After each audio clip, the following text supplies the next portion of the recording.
5, 4, 3, 2, 1.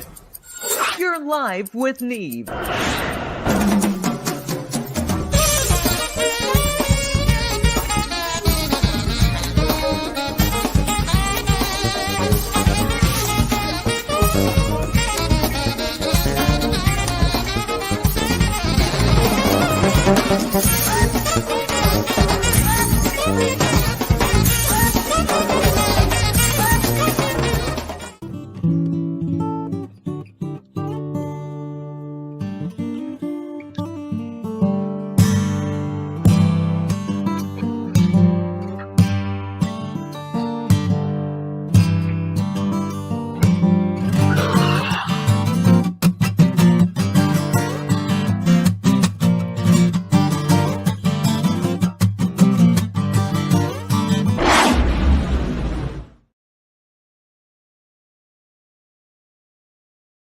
What? Where did he go? Hey, everybody, here you are. You're on Live with Neve. We're broadcasting from the East Coast of North America, looking at the beautiful Atlantic Ocean and New York City right across the bay.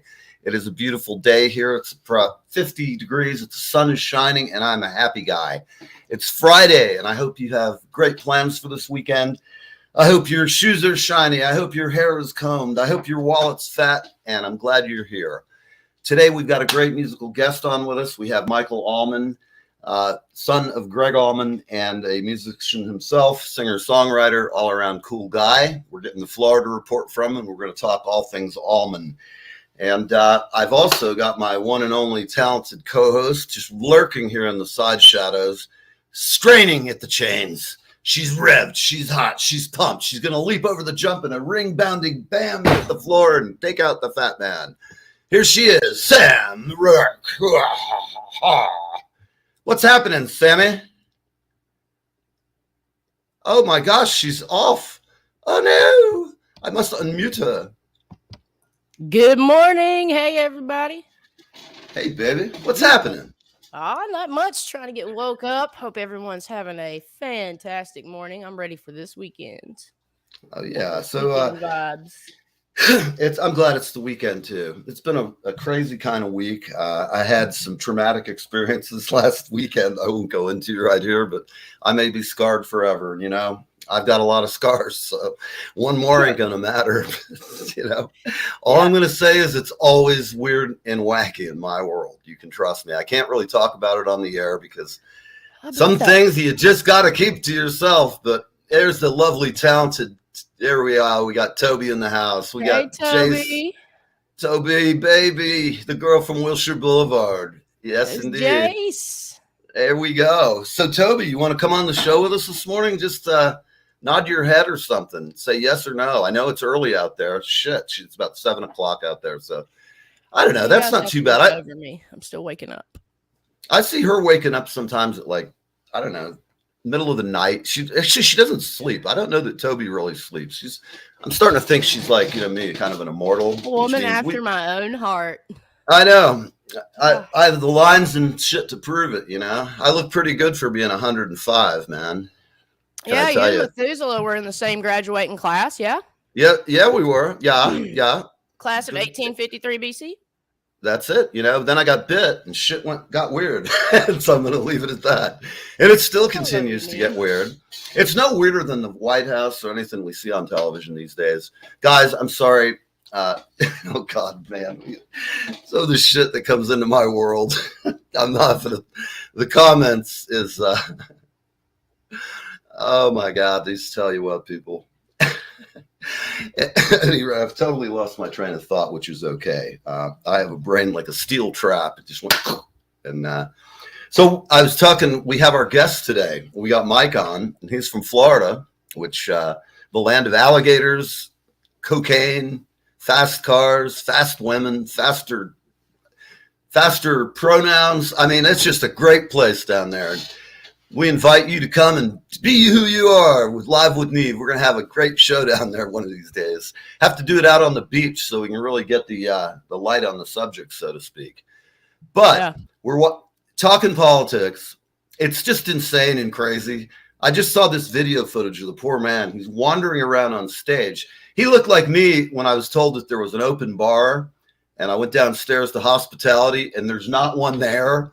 And I just kind of don't want to be rude, so I'm looking around. I'm watching people who've got drinks. The sign of a real alcoholic is you're looking at people who walk by and you go, "Hey, can I get a little of that?"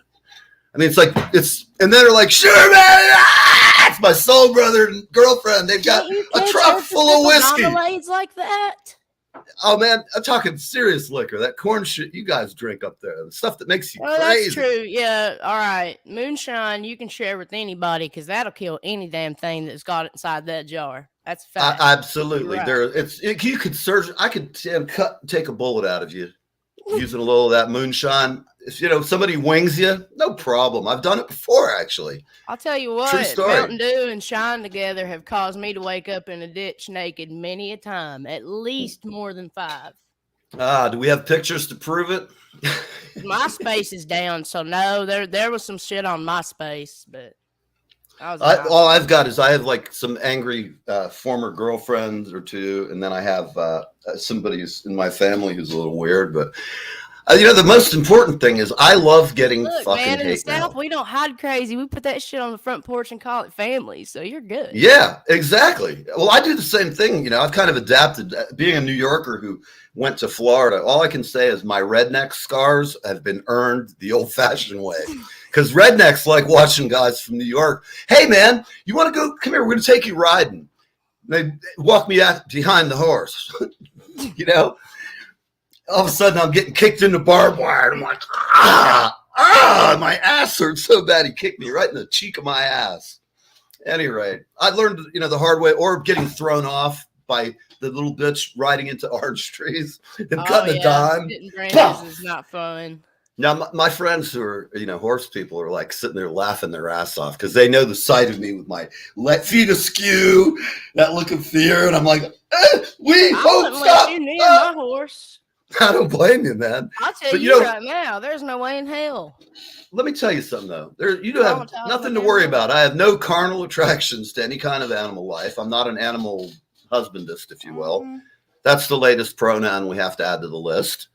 We're being discriminated against. It's sort of I envision myself, I don't know, I consider myself a stallion occasionally. A lesbian stallion. I consider you to be full of shit. But well, thank you.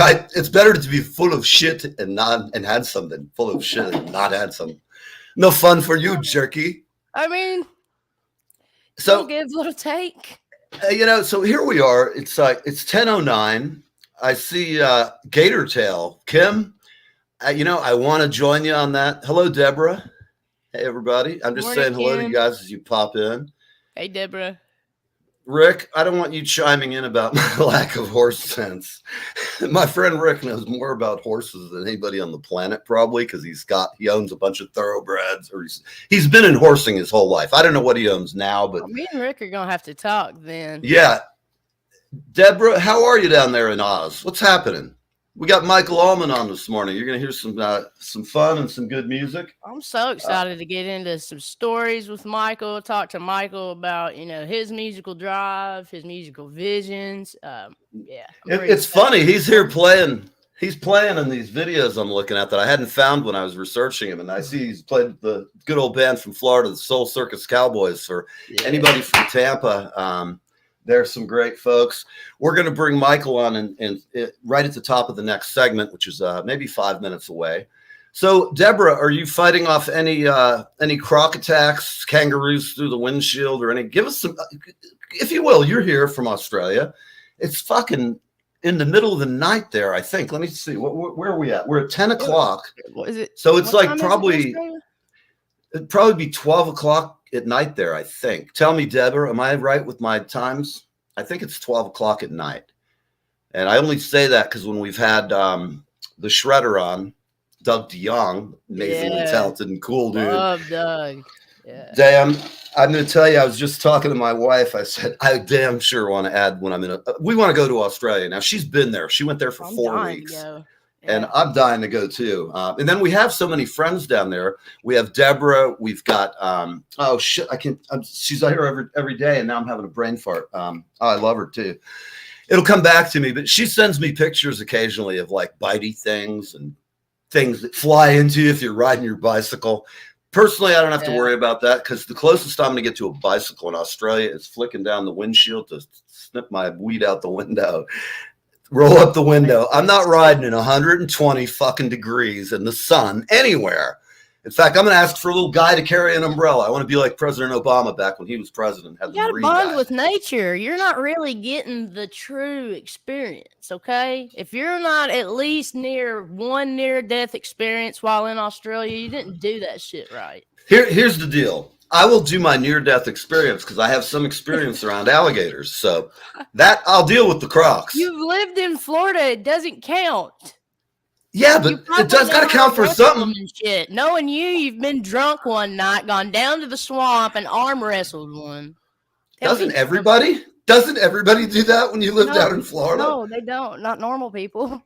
Well, my friends are not normal. Believe me, they took great fun, and it's called "Let's Fuck Up the New Yorker." You know, that was the basic gist of it. Now, took me a couple of years. It took them 2 or 3 years to like me and put me through enough shit that they were like, he's all right for a Yankee, you know, after they tried to snipe hunt shit on me. I'm sitting there nursing my beer. They took you snipe hunting, man? We did that to people in 4th grade. That's great shit. They tried it. I just looked at them, sat there with my beer. Try again, boys. That was lame. I ain't chasing no goddamn bird through the woods with a bag. I looked at him. I go, you hillbillies are stupid or something. You going to tell me you think you could catch a fucking bird in a bag? Let me see you do it first. Show me how. And they're all sitting there. Everybody's version of a snipe is different, though. So yes, they told us that it was a little glowing bug, like a lightning bug, that we had to go. Oh. I've never heard that variation of. They took us out in the middle of a damn dark cow pasture and dropped us out to go snipe. Do mushrooms grow in cow pastures out there? You know, I've always heard that they do, but I've never seen them. And I've spent a lot of time in cow pastures that did not belong to me getting high. So I've never come across any. Let's just say in my naivete of youth, my youthful adventures, which didn't stop. They really haven't stopped now. I used to be people. We used to go out and pick mushrooms. And basically what happened the first time I did it in Florida, my friends said, come on, we're going to go pick mushrooms. And I'm just like, sure, let's go. We go out way down south, out where the jails are. There's like miles of fucking fields and cows where the jails are. I don't want to name the place because for all I know, hippies are still going there and getting baked off the field. So we're out here, 3 of us, 2 local rednecks and myself. And of course, I'm thinking, how the hell am I going to talk to these cops? They're going to hear my accent. Back then, I didn't speak like I'd lived in the South at all. And I'm freaking out. Well, while we were out there picking these things, I decided to take a big one and just scarf it down. So while we're out there continuing to look, I'm getting a little zipped. And I see all of a sudden, like police cars, 2 about a mile down the cow pasture on both sides of the big block. And then 2 at the end where our car's parked. That's not good. Immediately I start going, oh shit. So my buddies, we drop the bag and the cops are waving at us and shit. And I'm flipping out. I'm like, what the hell we're doing out here, you know? We come up to them and I'm standing there. I have no idea what to say. I'm just starting to get a little buzzed. So I'm freaking out thinking, oh, this is going to get fun, you know? Anyway, my friend, the cops go, what are y'all doing? And I'm like, that's pretty friendly for a cop. My friend, he didn't even flinch. He goes, hey, man, we're hunting coach whips. What? And I went, that's what I said. I went, what? And the cop, he seemed to know all about it. He goes, well, you know, there's been 2 inmates escaped from down there at Riverview Balm Correction Center. And we're looking for them. We thought you might be them. And I went, no, we're not guilty of anything, sir. And I'm sitting there with this, I'm like smiling away at these redneck cops. They have no idea. I had long hair. They were like looking at this hippie dirtbag. Oh, no. I looked like I had that look in my eye. Did you hear that? No. That is good. That's the music turning off for Michael. No, I'm kidding.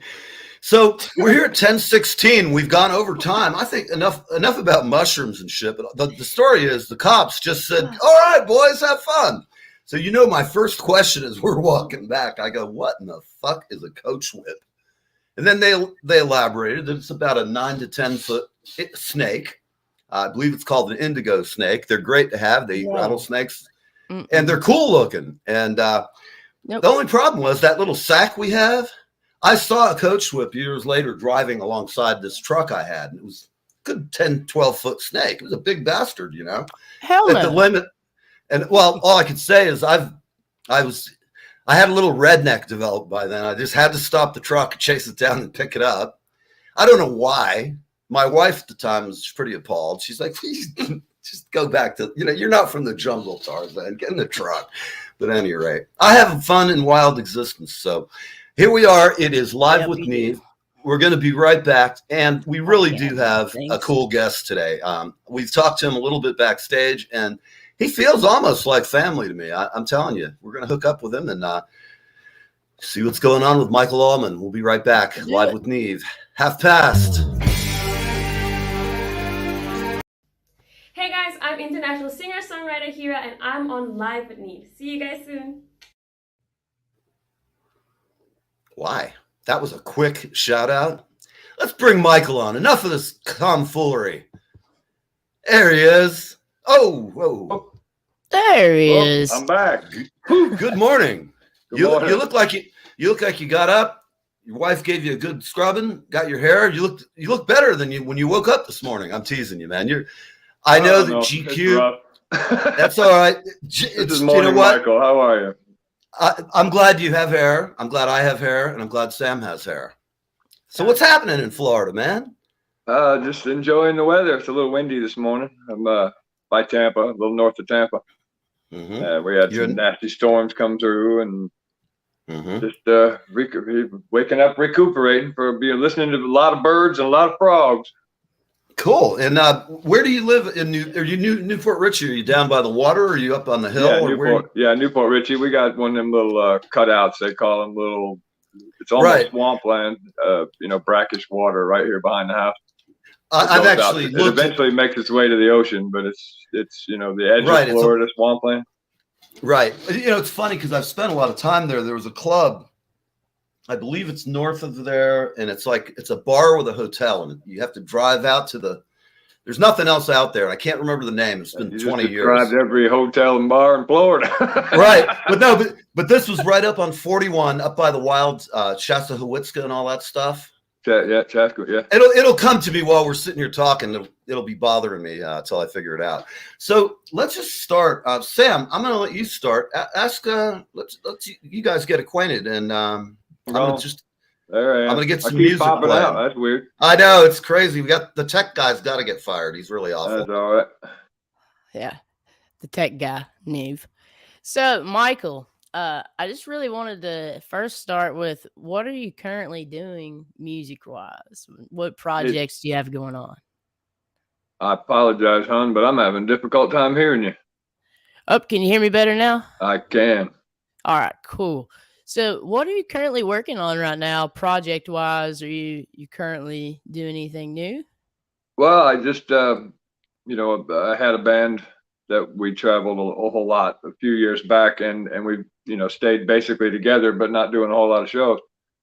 And I'm putting that back together. It's my Florida band. Travel's still a little hard because of COVID, and it's I don't know. It seems like a thing to do. I'm gonna show some love to Florida, which I haven't done a whole lot of lately.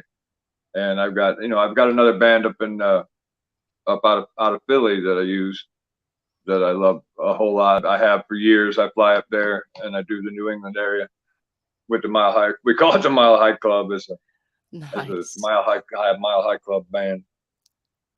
And I just finished my second album, and there's my first album. Of course, these are just the CDs. I own a record store here in Newport Richie, a record guitar store. All kind of stuff going on these days. You got all kinds of irons in the fire then. So that's awesome though. So what would you say your favorite musical experience has been? My favorite, pardon? If you could pick a favorite musical experience that you've had, what would it be? Wow.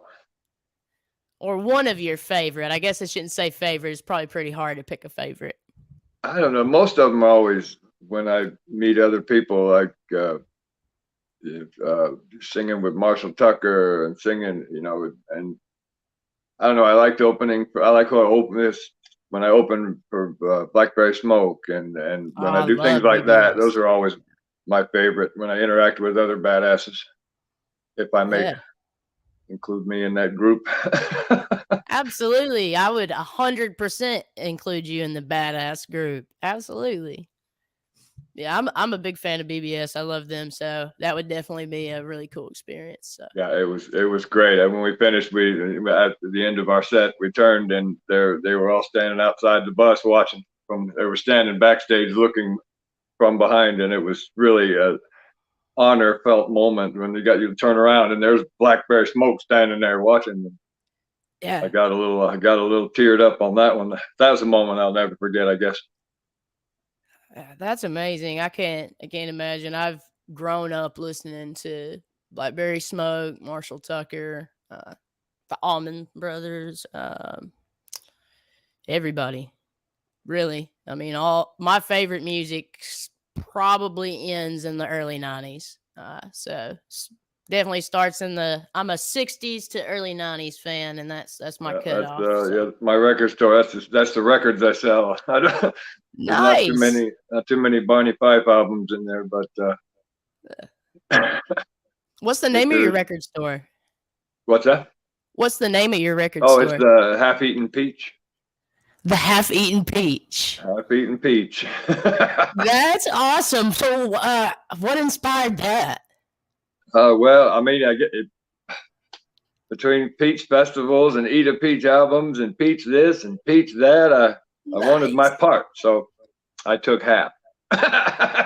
All right, okay, that's awesome. So, with the newest album, the one that you hold up first, are you currently on like Spotify where our listeners can go grab that as well? Yes, Michael Allman's Blues Travels Fast. It's out everywhere. I mean, it's on every form of being able to listen to music. It's including YouTube and I mean everywhere, everything. You heard it, folks. Go get it. So go make sure you look it up. You said it was Blues Traveler? Blues Travels Fast. Blues Travels Fast. All right, guys, go get that and check that out for sure. The first one's Hard Labor Creek. That's my first. That's the first album. That's about 10. It come out in 10. And phew, been a long time between the two, but there they are. Nice. Do you have a favorite song on the Blues Travels Fast? Wow. Not really. I work really hard on making sure you can put the whole CD in and listen to it because I don't like jumping songs. I'm an album fan. So you put an album on and you play the whole thing. And you've only got so many albums you can really do that with. So I always try to make sure you can listen to the whole thing from start to finish.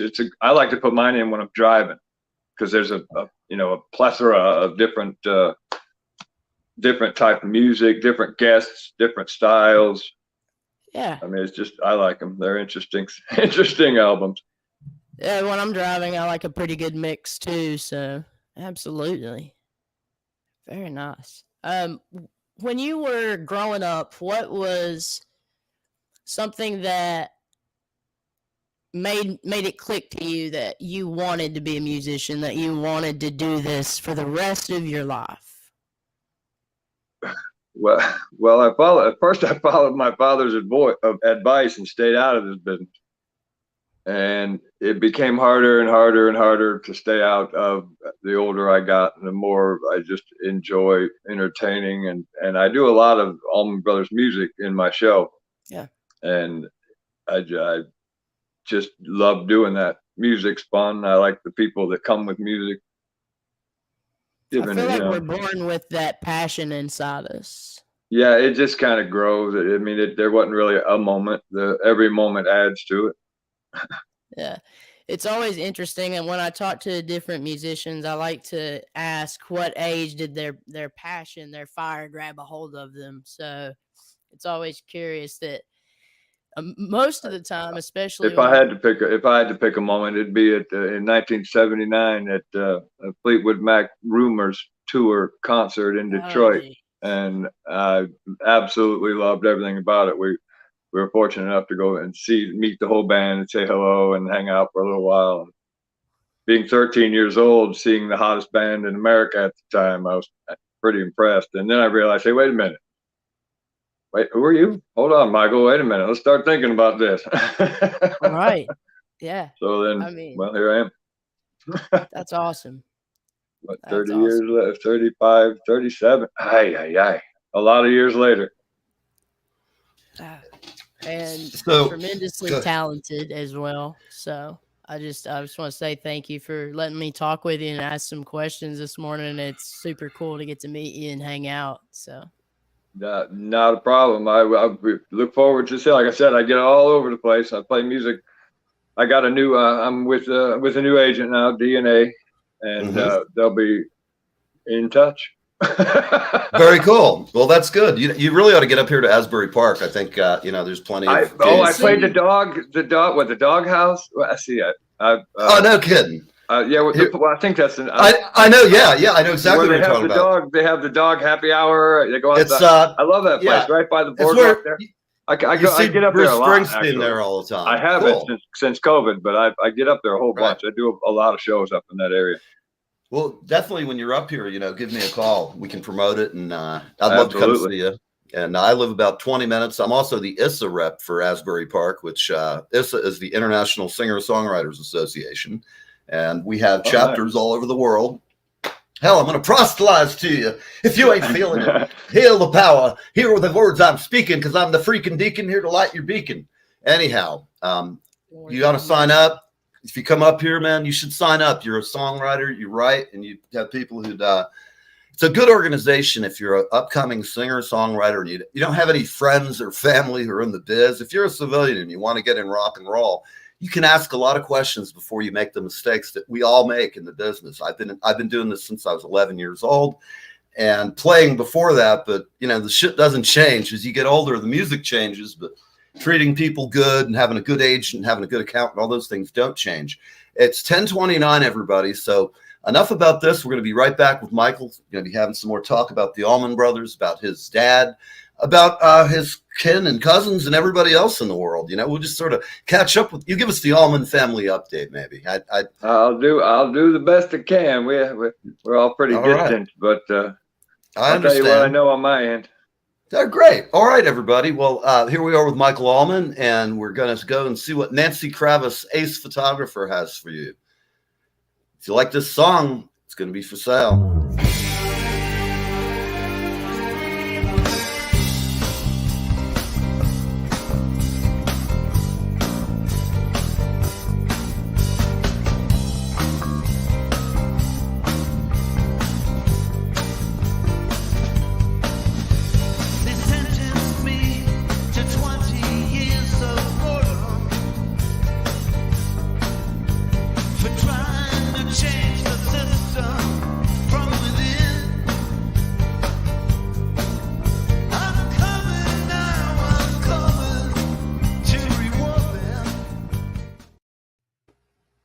All right. So, Sam, you're scratching the code here. I see Michael's having a little bit of a smoke, but I've got some music here, and he's playing with a band from Tampa called the Circus Cowboys, and these guys really do kick ass. They're great. I've seen them. I've watched them for a long time, and I don't know the guys yet. I want to make acquaintance of them. I have a lot of mutual friends and people who love them, and just what I've heard, they're an exceptional band. But let's get Mike back. And so, Michael, I have a video of you that I'm going to just play the music for. And after we're over, I'll probably play, 30, 60 seconds, something of it. But I'd like to just hear what you think. I know those guys, you probably had a good time working with them. You just walked up and they kicked it out. I like the clip. Yeah, we've crossed paths so many times in history that we've acquired the ability to do a couple of songs every time I see them. So right. Yeah, I see them. Yeah, we all over Florida. Those guys play. They're great. They're fun to go watch. They are I don't fun go band. out much to see bands, but Right. they're definitely one of them. Plus, I get up and sing. Right, of course. Well, here we go, people. I'm going to be playing a little Michael Allman.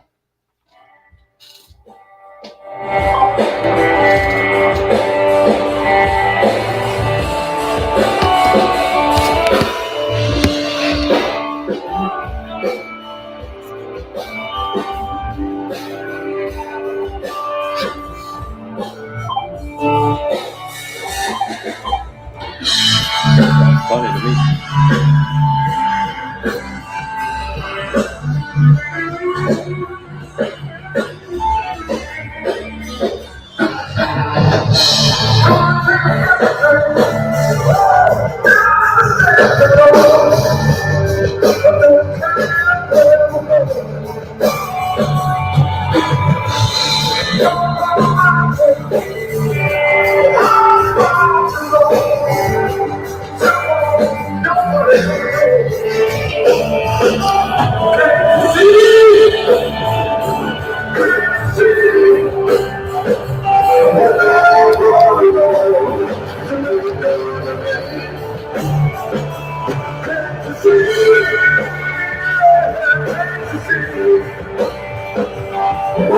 It sounds like a mirror when you hold a mirror to a mirror.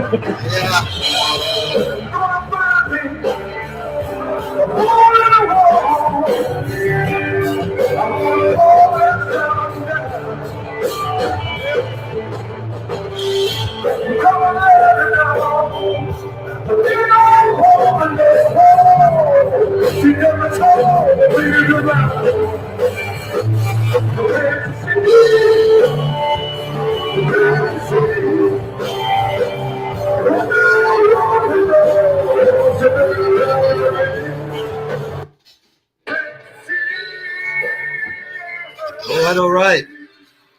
That's one of my favorite songs. Yeah, I do it with all the bands. Well, I did it with Marshall Tucker one time, and that was really cool. Oh, So that's yeah. epic. Hell yeah. that is cool. When- It's yeah, funny. That when- was one of the. when Doug Gray invites you up, and I took that as okay. I'm allowed to sing that song, I reckon. Absolutely. yeah. You know, Oh, yeah. it's funny. Marshall Tucker was one of the first bands I actually saw in concert when I was a kid, and I saw him at the Capitol Theater, place your dad went through thousands of times. I say that jokingly, but those guys played there a bunch. And I went and saw Kansas and Marshall Tucker, and it was such a strange bill. I had no idea who Kansas was. And when they opened up, I grew up. I like progressive rock and jazz, and when Kansas came out, they hadn't released They hadn't released their big hit that made them go over the top. They were touring in support of Left Overture. No, Mask, excuse me. It took me a second. But Mask was an album that was made out of the cover of it was one of those ancient paintings from where they used to make a face out of birds and animals.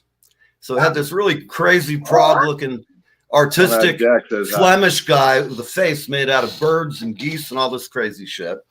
But I hadn't seen that yet. They open up, and the vocal range of the singer from Kansas is exceptional. And unlike a lot of people, in his case, when he sings, as he gets higher, most people start wanting to, put a little compression and expansion on him to get him up in the mix. With him, this guy starts going higher and he gets loud so quick. I've heard Sam do it too occasionally, just where I go, holy shit, because the note it's getting higher instead of getting quieter like most people. Yeah, the note's getting more powerful. Singers do that blow me away. And it blew me away. And I was there because I love that song. Though. It's a nightmare for sound people. Sound people hate me. They absolutely despise me because of volume levels. But I can't help it. Well, I just say if it's working, don't change it and don't fix it. There's a lot of different ways to it.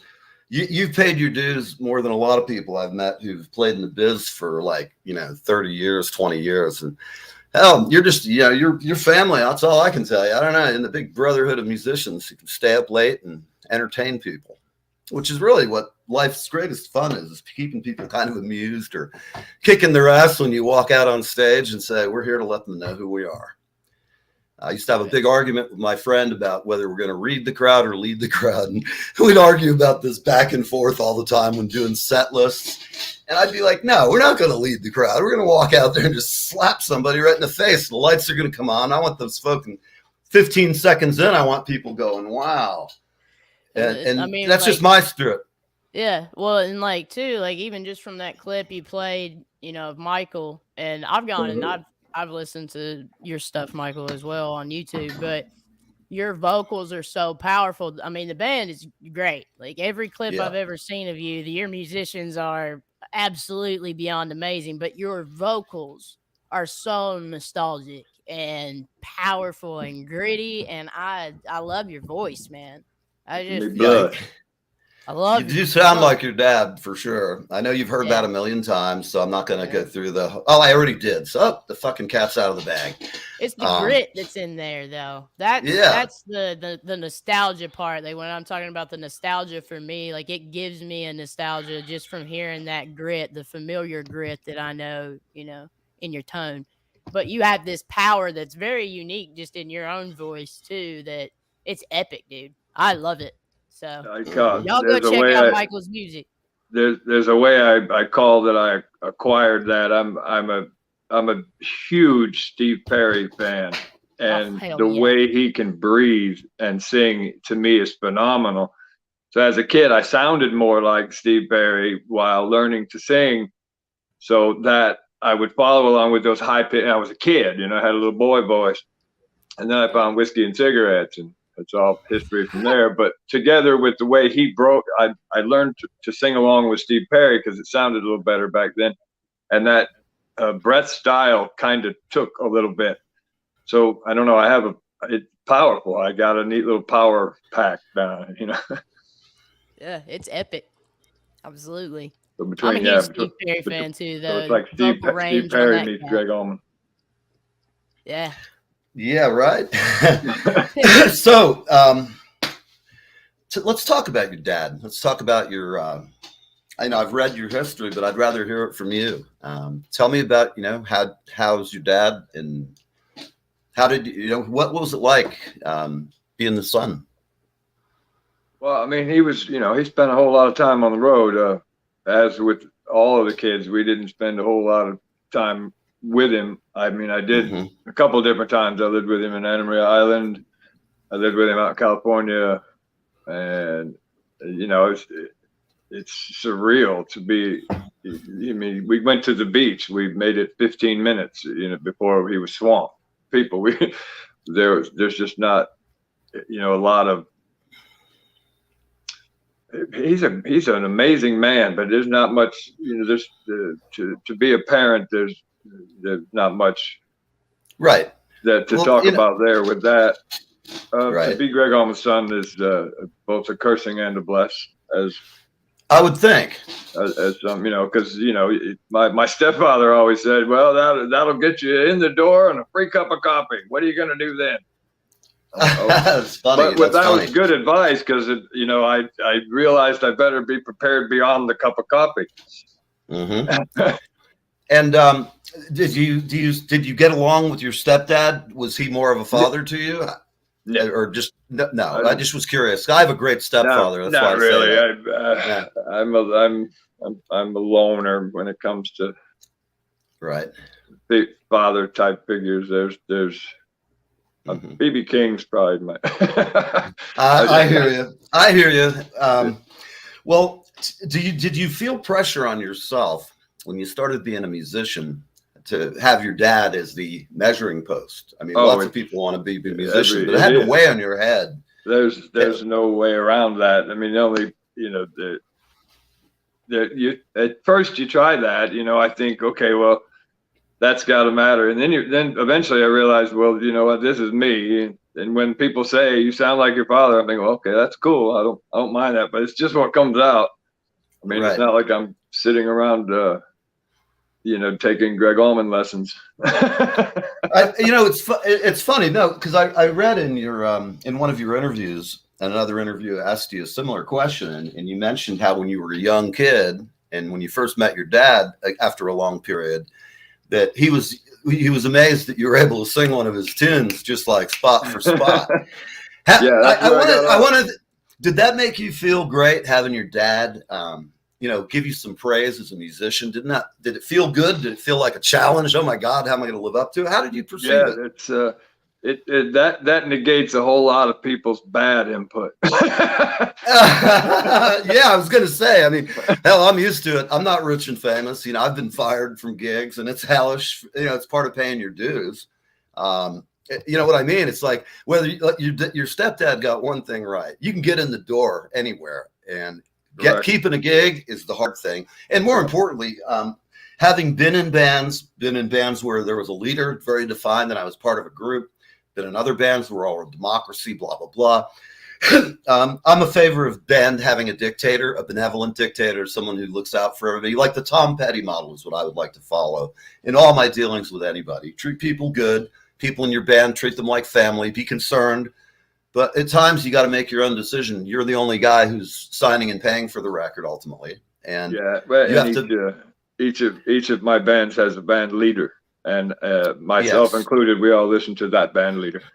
Exactly. I mean, if I, obviously if I say something and we get right to my opinion, but most of all, it is important to have a band leader, somebody that's paying attention to every instrument and making sure it's perfect, or as perfect as we're going to get it. Right. Well, listen, we're going to take one more break. I'm going to have you back. We're going to carry on with this bit of the nugget of the conversation. Here we are, everybody. It is 11:15, and we're live with Neve with Michael Allman. We'll be right back. Yahoo. Woo! Hey everybody, this is Steve from Reach for the Sky, along with Jay from Reach for the Sky. And you're listening live with me.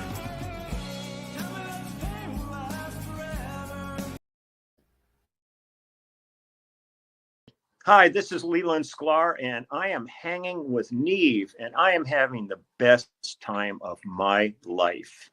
Live with Neve, Fridays on the East Coast from 10 a.m. to 11 a.m. And my God, you better listen to Leland Sklar, excuse me. Leave Leland alone.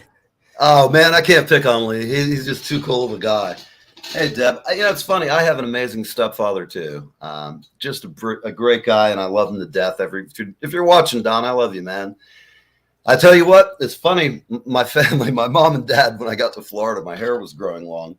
After decades of having going for the GQ haircut, thinking I was a businessman.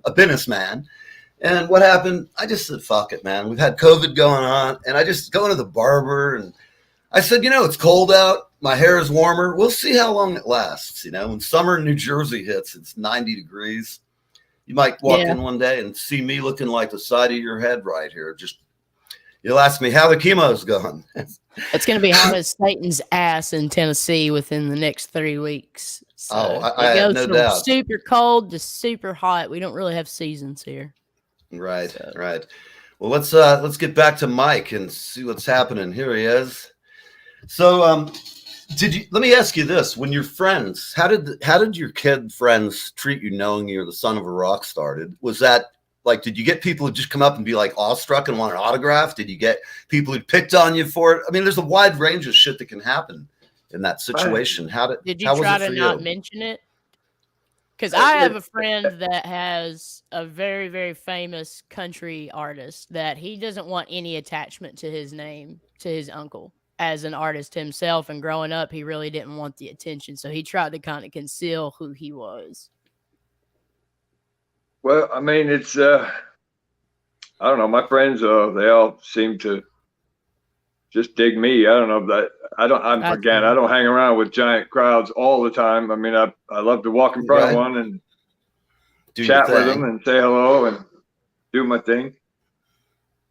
But no, my friends are pretty much my friends. They don't, right. They kind of get tired of that faster than I do. Yeah. Interesting. Good observation, man. Really. Yeah, although they do chuckle and they do that when someone does walk up and want an autograph. And I mean, that doesn't happen in my hometown. Everybody here knows me, and cops and everybody. Right. Do you have a cordial relationship with the authorities up there? I know Hernando County Sheriff's Office can be pretty. I've seen their red lights in my mirror, but I've seen them in my mirror in a lot of places. I've been good on the road here. I went down to the Keys. I got in a little trouble down the Keys, but there's one freaking road. I mean, yeah. Oh, I know. There's no. You don't drive in the Keys. I've come to find out. And for the last year and a half, I haven't driven anywhere.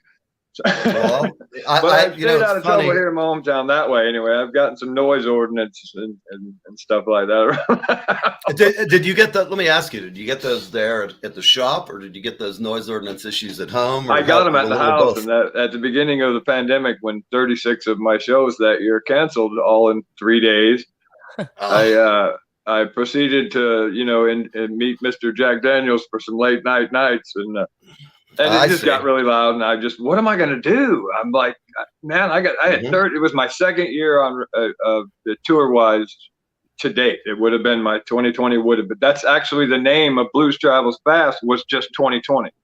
It was just going to be that. And then 2020 hit. And I went, oh, God. Yeah. So that's like a fart in church, you know? So I decided to change my mind slightly, although I left the Roman numerals right there on the front, but we've changed it to the title of Blues Travels Fast, which we found quite fitting, which is one of the tunes that myself and my right-hand man, Skinner, wrote. He's my business manager and my co-writer and stuff like that. All right. He's out of Low, Georgia there. Well, tell me, what do you plan to do next? I have terrible sound of you guys.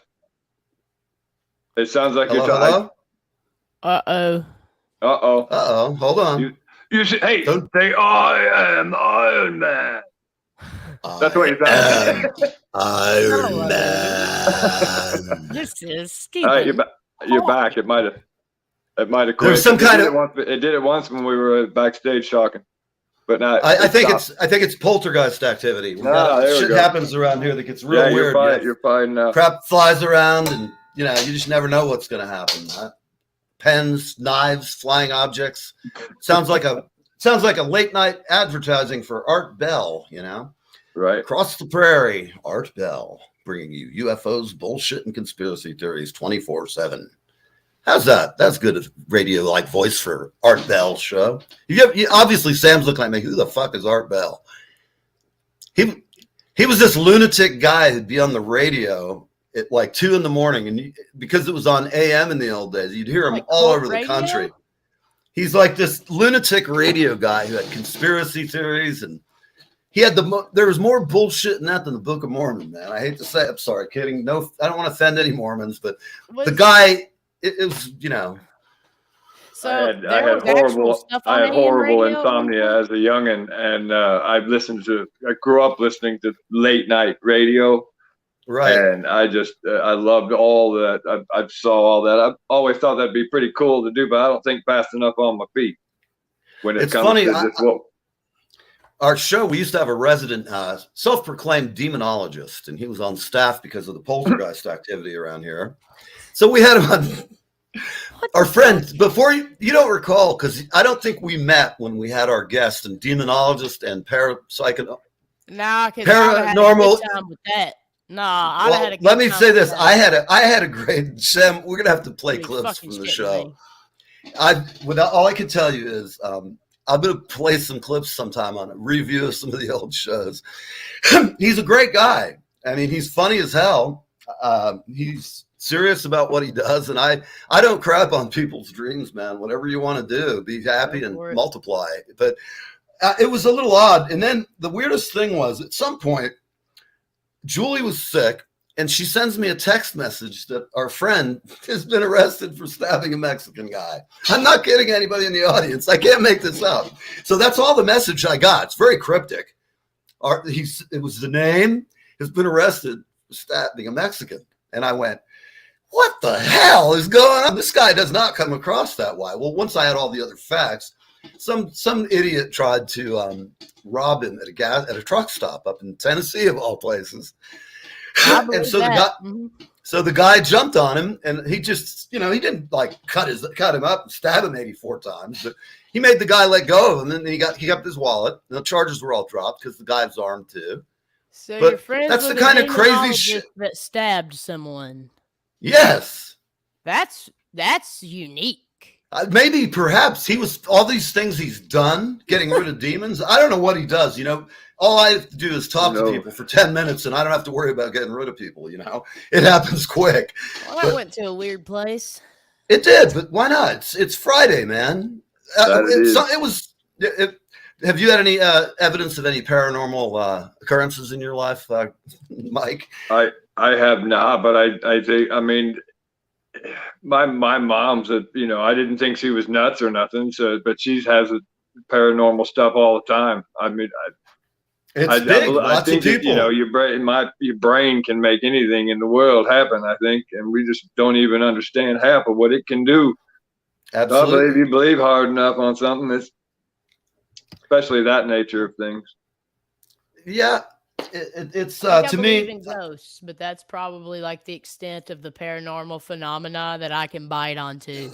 I could see our energy existing on this earth. That's about it. As far as like That's the aliens case. and Mothman and stuff like that. All I can tell you is the Mothman. Double tap, Man, man. look, He's I spent no a lot of time in Mothman. West Virginia. I have never ever Seen a fucking the Mothman. Mothman. No, let me tell you this. I've seen some crazy shit in New York City. I've seen it in Florida. And by crazy, I just mean like people asking a cop to tase them so he could see if it works. And when the cop Michael, said, do don't y'all be an have any idiot, legends in he took a Florida? swing at the cop. Do y'all what have is any that? like legends like that in Florida? In Kentucky, we got Bigfoot. We got the Over in skunk West ape. Virginia, they got Mothman. We got Gator Man. I think we got What is it? Gator Man? Gator Man. Have you heard of Gator Man? No, what's that? What about It's probably just a redneck drunk out there wallowing around. wallowing around in the water? Exactly. That's what I'm seeing for Gator. Have you ever seen the dance called the Gator? Sam, you live in Tennessee and you haven't seen any drunk fool come on and do the Gator? No. That's where you hump your way. No.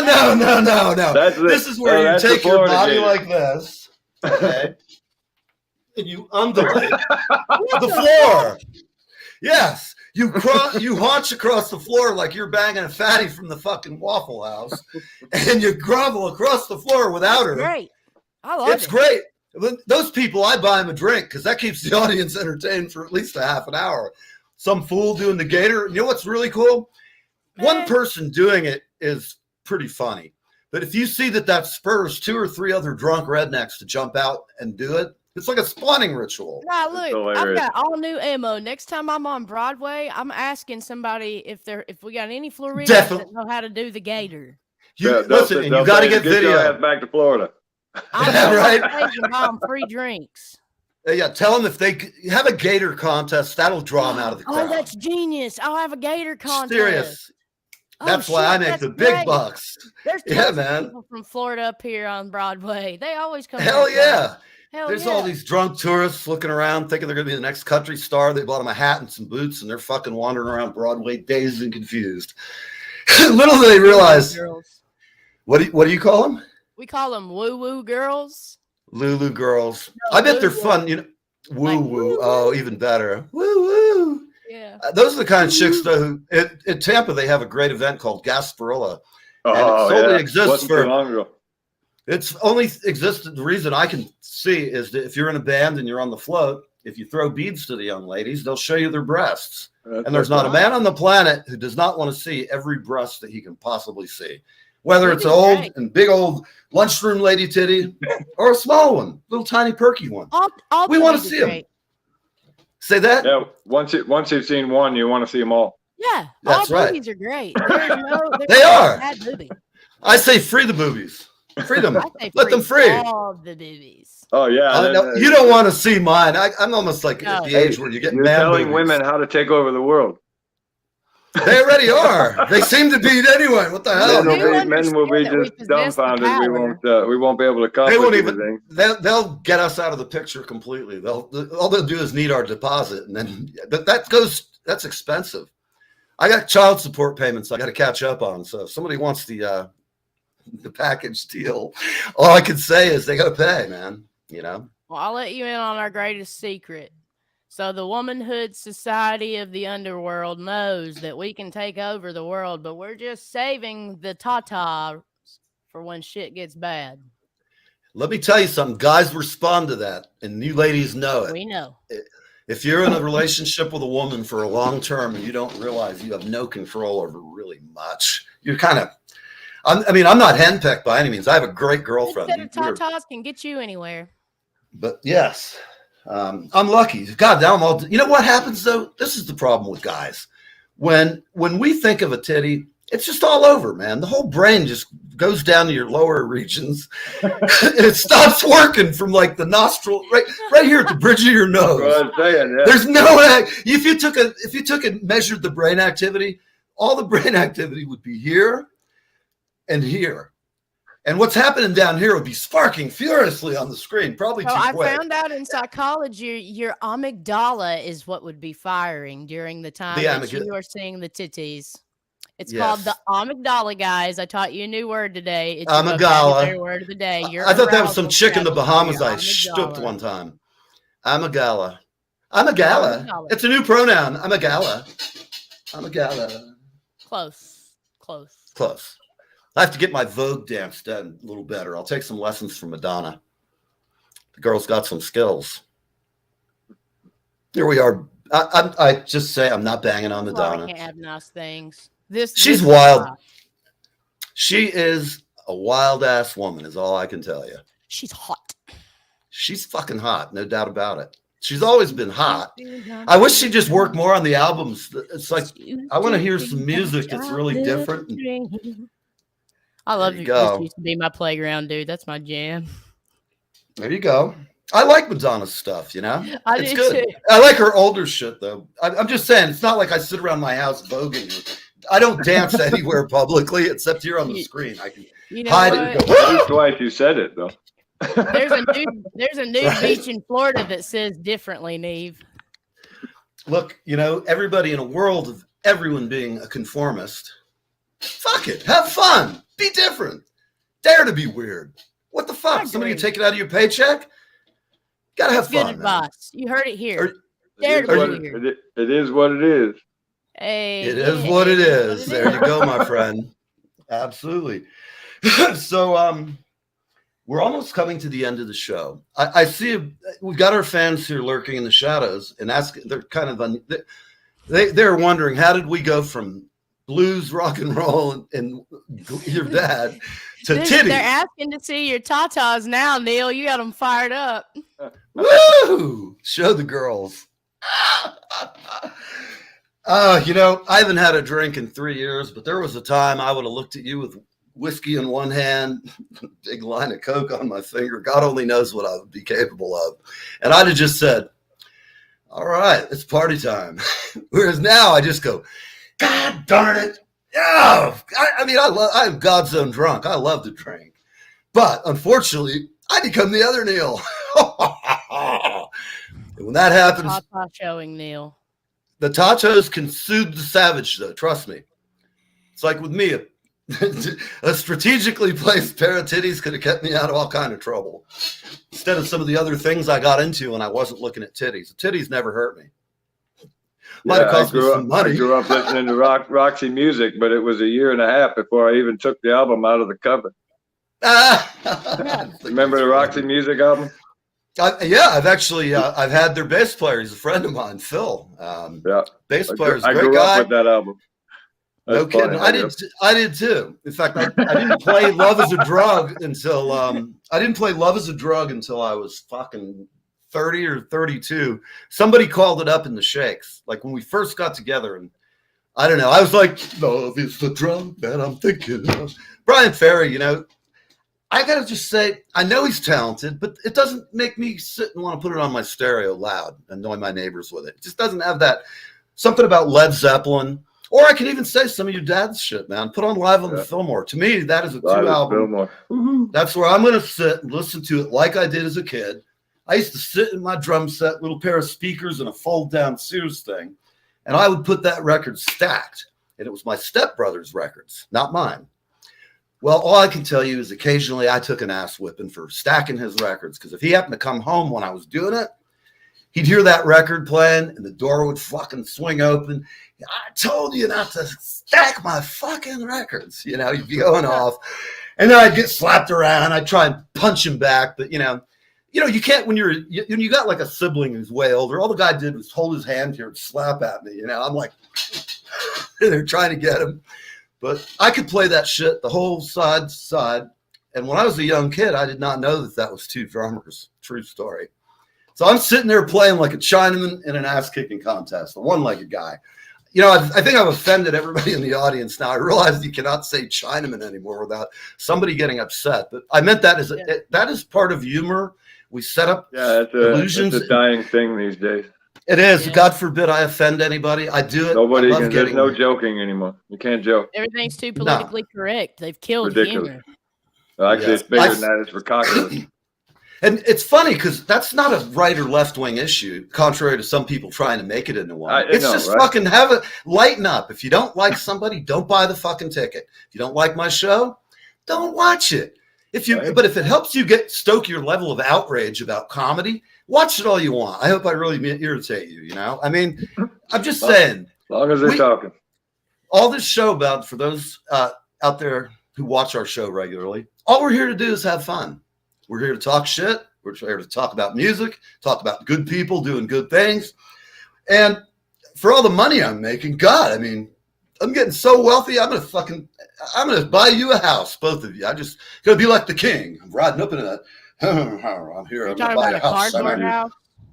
No, Sammy, you've already got real estate. So I'm just figuring out a way to turn that into profit. I have barren land in the middle of nowhere, and I'm orphaned, and I don't know how to use it. So I'll figure it out. I told you we're going to get a good business going. You know, we get Gina. Mommy, daddy issues. Everyone's dead, and I don't know what to do. So get with me. No, I think you've got it all planned what to do. But a place like that, you got to doing taxes. I'm going to put a moonshine still on it. Exactly.